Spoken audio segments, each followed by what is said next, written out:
Have you ever wanted to travel back in time and visit the Old West? Step through the front door of the historic Occidental Hotel, and your journey will have just begun. With every step you take in this famous hotel and saloon, you will be walking in the footsteps of some of the most famous people of the Old West. With the squeaky floors, the authentic decor, and the aged pictures on the walls, you'll feel the presence of some of the biggest names in Wild West history. If these walls could talk, stories from the Occidental Hotel and its famous and infamous guests. Hi, I'm Jasmine. Welcome to the Occidental. It is widely recognized as one of the most famous landmark hotels in the United States. The historic Occidental Hotel and Saloon is located near the Bozeman Trail at the foot of the Bighorn Mountains in Buffalo, Wyoming. Sings Wyoming wind, you're so much like him. You're wild and you're free, like an old tumbleweed. Charles Buell started the hotel in 1878. It was most likely a teepee with a wagon cover thrown over it and a separate tent for the family. People kept stopping by seeking shelter for the night. By 1880, the Buell family had turned it into a hotel with a horse stable, which was almost as important as the rooms for the guests. This is the Charles and Jenny Buell family in 1886. They are shown here in the back seat of a Model T. They would later have a fatal accident in that same car. True West magazine awarded the Occidental Hotel the Best Who Slept Here Hotel of the West. Who were some of the famous and infamous guests that stayed at the hotel? Two of the best-known icons of the Old West, Butch Cassidy and the Sundance Kid, rode to the Occidental from their hideout at the nearby Hole in the Wall. When Butch Cassidy stayed at the hotel, he signed the register as George L. Cassidy. That document is now in the archives of the University of Wyoming. With their Wild Bunch gang, they became legendary bank and train robbers, only to have to flee the country for Bolivia to avoid the Pinkerton Detective Agency. Tom Horn was one of those Pinkerton agents.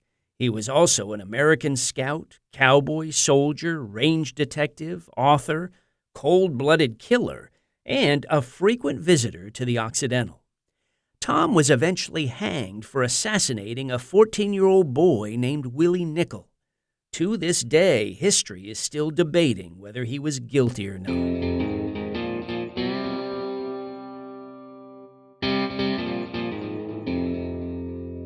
Most of the Old West legends needed multiple careers to survive. Red Angus was one of those guys. He ran a liquor store in Buffalo, Wyoming, and served as sheriff.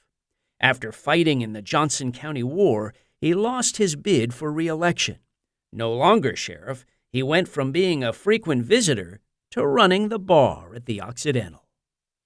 He was also involved in one of the shootouts in front of the Occidental.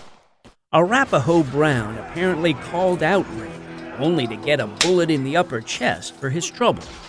Arapahoe and then walked to the doctor's office. The doctor was able to extract some blue shirt wool from the wound, but not the bullet. Arapahoe carried the bullet in the chest for his following years. Angus was charged with assault and battery. Another regular at the Occidental was Frank Canton. Frank was a fugitive who became a deputy U.S. Marshal under an assumed name. So that makes him a good guy, right? Not necessarily. Canton and his associates were accused of operating more by assassination than the law. Frank was involved in a pistol whipping in the saloon. After a number of drinks, he picked a fight with Will Foster. Guns were drawn, but never fired. Instead, Foster pistol whipped Canton, only stopping when he thought Canton was dead. He was alive, but it took 60 stitches to close the lacerations. Perhaps one of the most well-known figures of the Old West, To enjoy the hospitality of the Occidental Hotel and Saloon, emphasis on the saloon, was Buffalo Bill Cody. You know, there were a lot of stories being told when he was in town. We are just beginning to list some of the famous guests, but before we tell you more, here are a few stories you are sure to find interesting. In 1903, the hotel was sold to Owen Quick. Ginny Grandstrom is going to give you a tour of the incredible hotel and share many more stories. Owen Quick was counting on the railroad to come through town, so he, for a short period of time, called the hotel the Burlington because he was counting on the railroad to come through. Well, it didn't come through in the way that he had planned it, so the hotel name went back to the Occidental. Rumor has it that the hotel was lost. How do you lose a hotel? He had gambling problems. He was in debt. He liked to play cards in the saloon, and he actually lost the hotel in 1919 to the Smith family in a poker game. How do you explain that to your wife? Margaret Smith, when she had the hotel, she's the one, remember, whose husband won it in the poker game. She was the superintendent of schools for Johnson County at the age of 21, first female superintendent of schools. She was also a school teacher, and she did the financials for several ranches around the area. Her husband was trying to have his horse wranglers come in and run the saloon and make bets and serve food, and that just wasn't working too good. So he asked, can you come and help manage this just for a little while? Margaret Smith ran the hotel for more than 50 years until she died at the age of 94. While that may not sound so strange today, in the 1900s, women did not work outside the home. Teddy Rosevelt stayed here. This is his room. He used to come out here a lot hunting bears, and I don't know how many of you know that's why they call teddy bears teddy bears. It's because of Teddy Roosevelt, because there's a fascination with bears.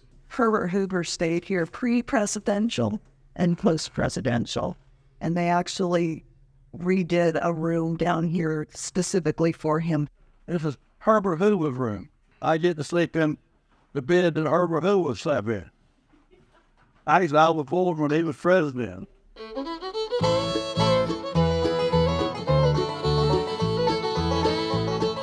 Who were some of the other famous guests who stayed at the hotel?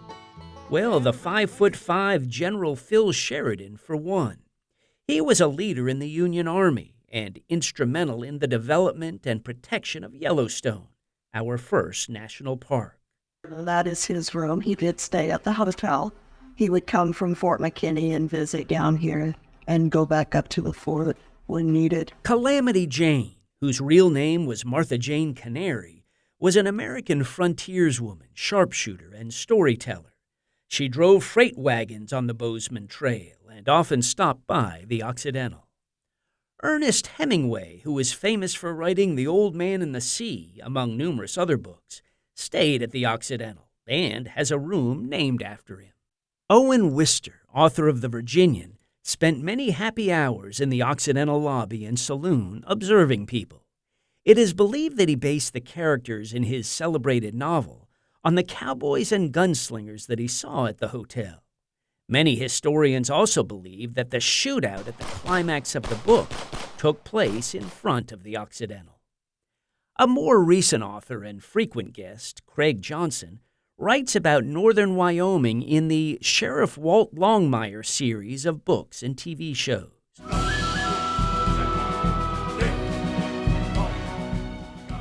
So much history, so many stories. Oh, if these walls could talk.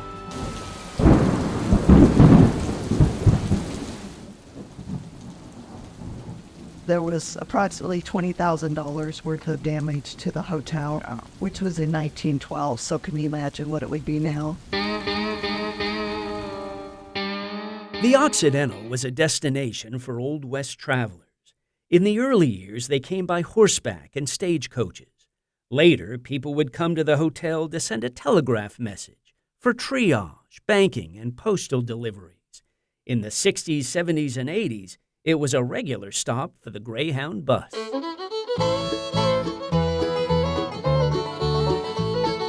Being around the saloon was a big temptation, and the Smith boys developed a drinking problem. The Smith brothers were bad alcoholics, so they actually closed the saloon down. Actually held AA meetings down underneath the Busy Bee in the basement. Of course, the bar eventually reopened, which brings up the question, who shot up the bar? There's several bullet holes in the saloon. There's one right up there in that tile. No one knows for sure how many shootouts occurred at the Occidental, but during the restoration in the 1990s, more than 20 bullet holes were found in the saloon's walls and ceiling. Many of those are still there today. So there was a lot of cattle rustling that went on. They hired some lawmen from Texas to come up and hunt down all the cattle rustlers. Well, there was a man named Nate Champion who was falsely accused of being a cattle rustler. And he held up south of town in a cabin for about a week. And they finally found him and riddled him with about 52 bullets. In the late 1800s or May 1900s, a lot of people wanted to stay in high-end rooms. There was a gentleman, is told, that he stayed in here and somebody came in and stole a very expensive watch. Well, they found the person that stole it and they got the watch back, and I think that may be one of the only documented hangings in Johnson County, and it was behind the Occidental Hotel. Yes, times were different then, and punishment was swift. Margaret Smith didn't throw anything away. She kept everything. If it was broken, she would put it in the basement. So when they were renovating in the 1990s, they found tons of old stuff down in the basement. So a lot of the furniture in the building is original to the building. This is our library. There's a lot of really old books in here. There's photos in there. They brought all this up. They created this library. So some of the other items they found in the basement were a lot of old clothing, that some of it could have been from the Quick family, some of it could have been from the Buell family. A big portion of it down on that section is from the Smith family. These quilts were down there. The Smith family first got the building, and they were still serving alcohol in the saloon before it closed down. If somebody was too drunk to go home, that was the drunk room. There was a few twin beds in there, and they would just throw them in there and let them sleep it off. This room here, the hole in the wall, it's just a cute little thing. It's got a queen-size bed, and what used to be a walk-in closet is now a clawfoot tub and a toilet, because there was a school teacher that was staying here till she found permanent lodging. And because Margaret Smith was part of the school district, she let her teachers stay here till they found something different. Well, she told Miss Margaret that she was going to have to find somewhere else to live because she did not want to share a bathroom with those cowboys. Oh, this is the bordello key. Because there's 3 rooms, bedrooms in here. They would call them cribs. Typically, if the girl worked in that room, that is also where she lived. It was a young lady and her husband and their little girl that were traveling out, and he passed away along the trail. He got really sick. They ended up burying him alongside the trail, and she continued on with her daughter. There are people that say they still see Emily, the little girl, because she died in the hotel when she was 6 years old. She got cholera. And there are people who say they see her. She's usually looking for her cat. So a lot of people have brought toys for Emily, little cats. They've written letters to her and drawn pictures for her, so we just keep it all in there for Emily. This is called the Bordello Trail because the cowboys would come down from the bordello from seeing one of the ladies. And as you go up the stairs, if you look at the risers on the stairs, you can still see the scuff marks from their spurs as they were coming down the stairs. They would come through here. They would stop in this room and have probably a cold bath because there wasn't running water, and to sit in a tub of some sort and get cleaned up. If they had the $3, they would give that money to Miss Lolita, who is the madam who lived in that room right behind you.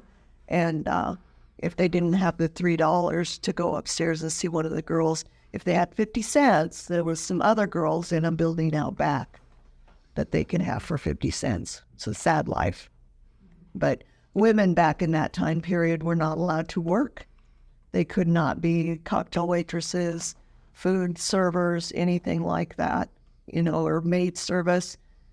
So some of them, if they were single, if they lost a spouse, they did whatever they could to survive. There was a cowboy that came up and he was not able to see his favorite girl and she was with somebody else. So he pretty much pistol whipped the door. Was that? Yeah. Then, during the Great Depression of the 1930s, the splendor of the hotel began to fade. Everybody in Wyoming tightened their belts. Money became scarce. Businesses dried up, and the owners of the Occidental began the long struggle to keep the doors open. Eventually losing the battle, the hotel, run down and dilapidated, closed its doors in 1984 and seemed destined to be lost to history. Don't count me out. Don't let me down. It reopened in 1990 with the help of a number of volunteers, but stayed in a stage of disrepair until 1997. The ceilings of rooms had caved in, paint was peeling from the walls, and dirty old carpet covered the floors. The electrical wires were too old and worn to be trusted, the plumbing was defunct, and the heating system was dead. Worst of all, the roof had started to leak in many places, and percolating water was beginning to undermine the inside structure of the building. For the rest of the story, we need to meet the husband and wife team that currently owns the Occidental, Jackie and David Stewart. David is a prolific singer-songwriter who has had 9 #1 hits. He's also an author, having written the book Heart and Soul about walking from Wyoming to Nashville to be on the Grand Ole Opry. But that's another story for another time. Troubadours of tradition, the keepers of the flame. To seek solitude for songwriting, David retreats to his self-built log cabin beside Clear Creek. Yes, that same creek that once flooded the Occidental. From that nearby cabin, he's going to tell us how a jam helped get the Occidental out of a jam. But 1997, and it was 8 weeks from being torn down, and which would have been a disaster. 2004, we'd always loved the Occidental and thought it should be refurbished, but it looked like a lot of work and a lot of money. And so my wife said, "Your music, if you play your music here in the saloon, people will come." So I began the Thursday Night Jam, which now is running into our 17th year. And my wife was right. The music started bringing people in, and it was pretty exciting thing because it really has brought bluegrass to this area in a big way. We've had Dave Adkins in the house. We've had Dale Ann Bradley. Jerry Salley was just here. Bobby Powell, Nick Chandler. Greg Blake has been here many times. Greg loves it here. Special Consensus has come through, and Matt Ledbetter. And of course, Lorraine Jordan and Carolina Road, they've come out twice now and joined in the jam, and with Kevin Lamb and Alan Dyer. Lorraine even got on stage last night, which was really cool. My second trip here. Yeah, I love it. I could live here. I sure could. First trip out here. Yeah, I like a lot of the gunfight history and stuff. David Parmley's been here many times. Fast Track, those guys. Edgar Loudermilk has been here. Thursday night. That's our traditional bluegrass night. That's our locals and anybody that wants to join in. And we have people come from all over the world, really, to join the Occidental Jam. I had a gentleman a couple years ago that came from France, and he sat in the audience and watched us, and then he came up afterwards and said, "If I come back, can I play my harmonica?" And I said, "Well, certainly you can. I wish you'd play tonight." He said, "Well, I didn't bring my harmonicas." I said, "Where are you from?" He said, "France." Well, the next year he came back and sat in with us and played harmonica and played very well. So all over, I had some Australians one time that came in and asked me if they could get up and sing, and they did, and they sounded just like the Eagles. If you went in another room, listened to them, it was like the Eagles were in the house. So we have some very, very talented people come through. The lady that we was trying to help, Don Wexo, in 2015 we bought her out. And my wife is an excellent manager, so I get to do all the fun stuff, you know, like PR and the music and so forth, which is a very important part of our Occidental. Music is really an anchor there, you know. So we have music in the summertime 7 nights a week now, and it's not always bluegrass. We do some country on Fridays and Saturdays. We even have some saxophones come in. We have all kinds of music, you know, but our tradition is bluegrass. As you look out into the audience on a Thursday night, it's much more than music. It's a meeting place, and people come and visit one another and get, nobody leaves the Occidental a stranger. Praise God. Praise God. Good night, God bless you. Turned into a really good business for us. It's a family business, and we restored all the brick on the place a few years ago. I put time capsules in the building. We put a new roof on the building, so hopefully it'll be there for another 100 years for the next generation to enjoy the music, you know.